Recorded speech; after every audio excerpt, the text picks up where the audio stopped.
बिस्मिल्लाहिर्रहमानिर्रहीम। अस्सलाम वालेकुम नाजरीन, फरवाज एनबी न्यूज़ के प्लेटफॉर्म से मैं आपका मेज़बान नवाज भुट्टो आपकी खिदमत में हाजिर। नाजरीन, बिलाखिर वज़ीर आज़म ने बिल्ली को थैले से बाहर निकाल ही दिया। इलेक्शन कब होंगे, कैसे होंगे, किस तरह होंगे, वज़ीर आज़म ने सब बता दिया और उसके पीछे की कहानी क्या है उस पर भी हम बात करेंगे। और बात करेंगे कि अगर वज़ीर आज़म हाउस को कोई और चला रहा था तो फिर वज़ीर आज़म इमरान खान, साबिक वज़ीर आज़म इमरान खान वज़ीर आज़म हाउस में सवाए 4th फ्लोर की मसरूफियात के और क्या कर रहा था। और फिर आज जो तोशाखाना केस में दो बड़ी डेवलपमेंट्स हुई हैं, उन डेवलपमेंट्स पर भी हम मुख्तसर सी बात करेंगे। लेकिन सबसे पहले हम बात करते हैं कि वज़ीर आज़म ने बिल्ली को थैले से बाहर निकाल दिया, बाकायदा जिसको दुम से पकड़ा और उसको खींच के बाहर निकाल के अवाम कौम के सामने रख दिया। जी ये लो। अब ये जो सियासतदान है ना, इनका एक अपना ही फलसफा होता है, इनकी एक अपनी जो है ना एक साइकी होती है। ये समझते हैं कि जो लोग हमें वोट देकर कामयाब करवा के पार्लियामेंट में बैठते हैं, जिनके वोटों पर हम इक़्तिदार पे काबिज हो जाते हैं या हम बरसरे इक़्तिदार आ जाते हैं, फिर वो नाम जमहूरियत का हो या फिर वो जमहूरी बालादस्ती का हो या फिर वो जो है वो सिविल सुप्रीमेसी की बात हो या फिर आइन की बालादस्ती की बात हो, तो वो फिर समझते हैं कि ये जो इस मुल्क के अवाम है ये तो एवं ही है, वेड़े हैं बाबा, पागल हैं, इनको क्या पता। तो नाज़रीन, मैं आपको मुतवातिर कह रहा था कि इंतखाबात वक्त पर नहीं होंगे। आपको याद होगा कि पाकिस्तान के सीनियर सहाफ़ी और तज्जिया निगार मजहर अब्बास साहब के साथ हमने एक प्रोग्राम किया था और उस प्रोग्राम में हमने डिस्कस किया था कि इंतखाबात कब होंगे।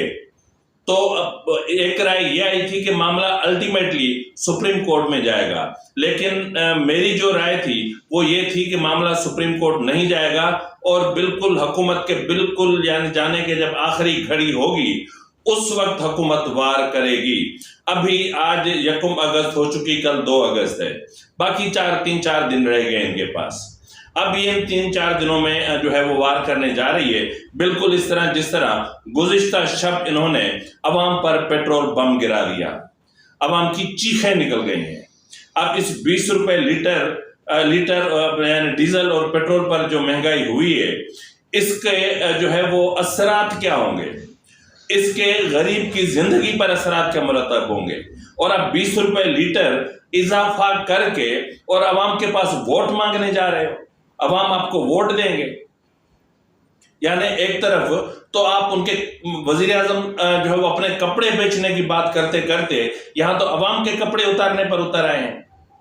तो आप फिर 20 रुपए का जो आपने बम गिराया है 1 लीटर पर, अब मिडिल क्लास को तो मारे गोली, अब मोटरसाइकिल मिडिल क्लास वाला चला सकता है, अब जो लोअर मिडिल क्लास वाला है ना और जो लोअर क्लास वाला है वो बेचारा पैदल चले या फिर एक साइकिल पकड़ ले किसी से, कोई मिल जाए तो बहरहाल इसी तरह नाज़रीन मैं आपको मुतवातिर कह रहा था कि मामला अब जो है वो डिजिटल मरदमशुमारी की तरफ जाएगा। कौन से झूठ बोला जा रहा था कि अभी तक उसके नतायज मुरतब नहीं हुए। भाई ये डिजिटल मरदमशुमारी थी, 34 अरब रुपए खर्च हुए थे और यहां जब कोई एक डिजिट क्लियर करके ओके करके और जब जो है वो इंटर का बटन दबाता था तो रिजल्ट वहां जहां सेंसस डिपार्टमेंट में वहां पहुंच जाते थे एक घर के, यानी हर मिनट में रिजल्ट्स कंपाइल हो रहे थे। और जिस दिन सेंसस का अमल खत्म हुआ यानी डिजिटल सेंसस का वक्त खत्म हुआ उसके 15 मिनट के अंदर यानी ठीक है, अगर आखिरी लम्हों में रश बढ़ गया होगा तो आधे घंटे के अंदर तमाम रिजल्ट्स कंपाइल हो चुके थे। और ये झूठ बोल रहे थे कि जी अभी यूं होगा, अभी यूं होगा, अभी रिजल्ट्स यूं हो रहे। झूठ अवाम से बोलोगे तो आपको मुंह की खानी पड़ेगी। आज बिलाखिर वजीर आजम को यह कहना पड़ा कि इंतखाबात नई मरदमशुमारी के तहत होंगे। जाहिर है नई मरदमशुमारी के तहत अगर इंतखाबात होते हैं तो फिर 90 दिनों में कहाँ होंगे, अब ये चले जाएंगे। फिर इलेक्शन कमीशन की मर्जी है, इलेक्शन कमीशन नई हल्का बंदियां करता है, اور اس سے پہلے ان کو جس طرح انہوں نے جو ہے وہ اپنا ترمیم کی اور بلوں کی جو فیکٹری کھولی ہوئی ہے وہاں سے ان کو ترمیم کرنی پڑے گی صوبوں کی نشستیں بڑھانے کے حوالے سے، کیونکہ الیکشن کمیشن اس پر ہوم ورک کر چکا ہے کہ کس صوبے کی کتنی نشستیں بڑھیں گی کتنی کم ہوں گی، تو جو معاملات وہ ہوں گے اس پر قانون سازی ہوگی اور اس کے بعد الیکشن کمیشن اس کا اعلان کرے گا۔ پھر ان حلقہ بندیوں پر ابھی اعتراضات آنے ہیں اور جو ووٹر لسٹیں چسپاں ہوں گی ان پر اعتراضات آنے ہیں، تو حلقہ بندیوں کا یہ جو سارا پروسیس ہے، یعنی جب باپ مرے تب بیل کٹے، جب بیل کٹے تب گوشت ملے۔ او بھائی سیدھا بول دیتے کہ جب تک عمران خان مکمل طور پر مائنس نہیں ہو جاتا اور جب تک نواز شریف کے راستے بالکل کلیئر نہیں کر دیے جاتے، جب تک عدالتیں اپنا سب کچھ ریورس نہیں کر لیتی، جب تک نواز شریف اس ملک پر، اس پاکستان کی سرزمین پر قدم نہیں رکھیں گے، تب تک انتخابات کا اعلان نہیں ہوگا۔ جب میں آپ سے کہہ رہا تھا کہ بھائی سی سی آئی کا یہ فیصلہ ہے، میں آپ سے کہہ رہا تھا کہ 2018 سے پہلے سپریم کورٹ کا یہ ون ٹائم ان کو پرمیشن ملی تھی 2018 کے انتخابات کے لیے، اس کے بعد پھر عمران خان کے دور میں سی سی آئی نے یہ فیصلہ کیا تھا۔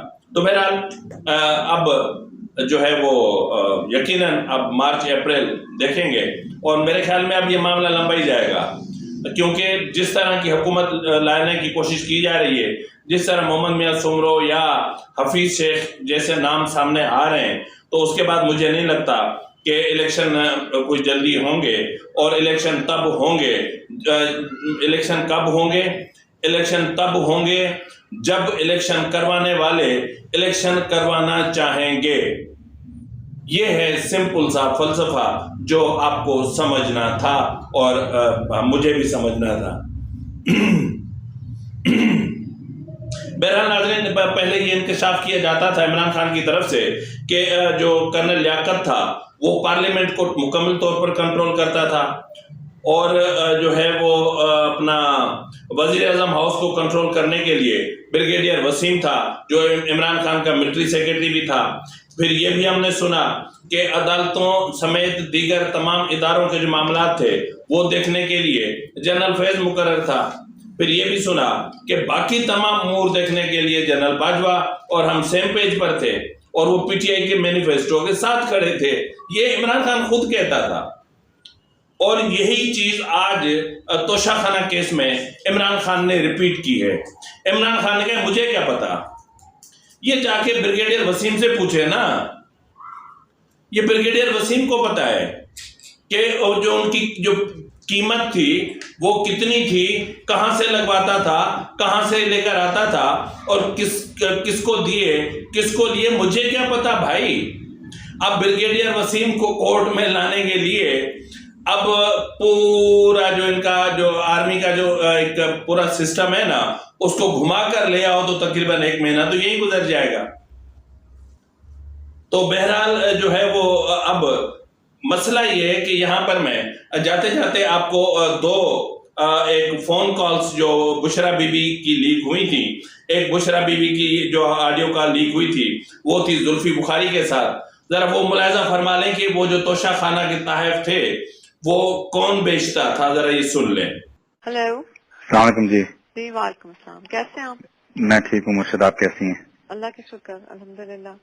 خان صاحب کی کچھ گھڑیاں ہیں، انہوں نے کہا ہے کہ آپ کو بیچ دیں، آپ کو بھیج دوں، وہ آپ کہیں ان کو بیچ وغیرہ دیں، کیونکہ ان کی یوز کی نہیں ہے، تو وہ چاہتے ہیں وہ آپ کہیں کر دیں۔ ضرور مرشد، میں کر دوں گا۔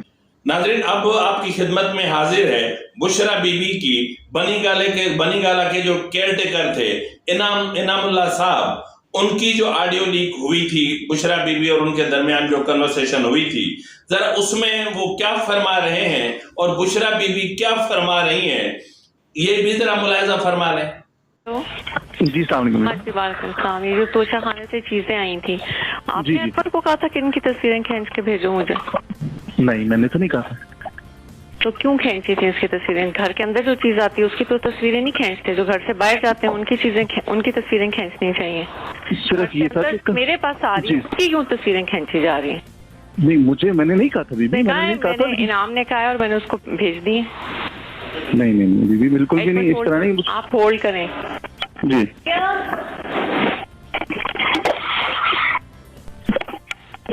आपने इनाम को भेज दी? वो कह रहे हैं मुझे कहीं भेज दी। नहीं भेजी है, लेकिन मैंने कहा नहीं भेजी है, लेकिन मैंने नहीं कहा तस्वीरें खींचने को इनाम ने। क्या क्या किसने कहा था तस्वीरें खींचने? किसने? क्यों? कौन? क्या सबूत? घर के अंदर आने वाली किसी चीज की तस्वीर नहीं खींचते, क्योंकि वो मेरे पास आ रही थी। घर से जो बाहर जाती हैं उनकी खींचनी चाहिए। घर के अंदर जो चीज आ रही है उसकी कौन तस्वीर खींचता है? किस चीज का प्रूफ? क्यों? आपको क्या जरूरत है प्रूफ करने की? आपने मेरे से पूछा है?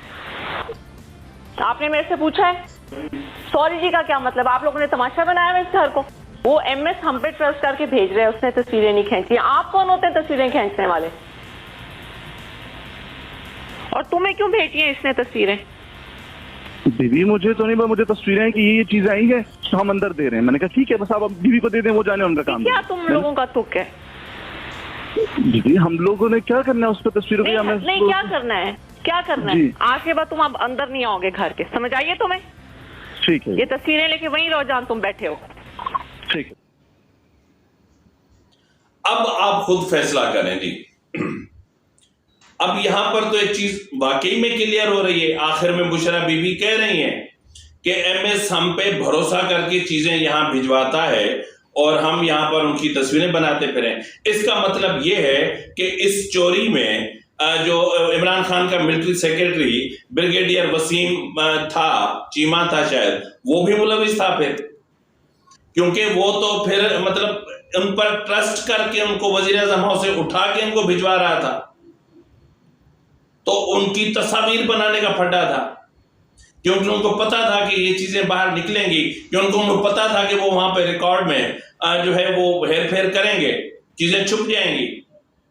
तो बहरहाल नाज़रीन, मामला जो है वो अब बहुत ज्यादा मायूस कुन है और अवाम में बहुत ज्यादा शदीद गम और गुस्सा है कि जिस तरह उनके ऊपर पेट्रोल छिड़क के आग लगा दी गई है, इसी तरह इस रिलीफ के साथ अगर ये हुकूमत जो पीडीएम की इत्तेहादी हुकूमत है, ये अवाम में लाख मरतबा कहेंगे IMF का दबाव था हम पर, हम मजबूर थे, हम बेबस थे, हम लाचार थे, हम यतीम थे, हम बेवा थे, हम गरीब थे, हम बेबस थे, कुछ भी कर लो, जूते पड़ने हैं अब।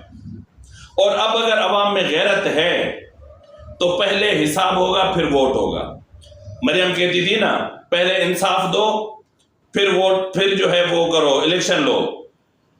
अब अवाम को कहना चाहिए कि पहले हिसाब दो फिर वोट लो, नहीं तो फिर जूतों के हार तैयार हैं। तो नाज़रीन, इसी के साथ ही अपने मेजबान नवाज भुट्टो को इजाजत दीजिए। फी अमानिल्लाह।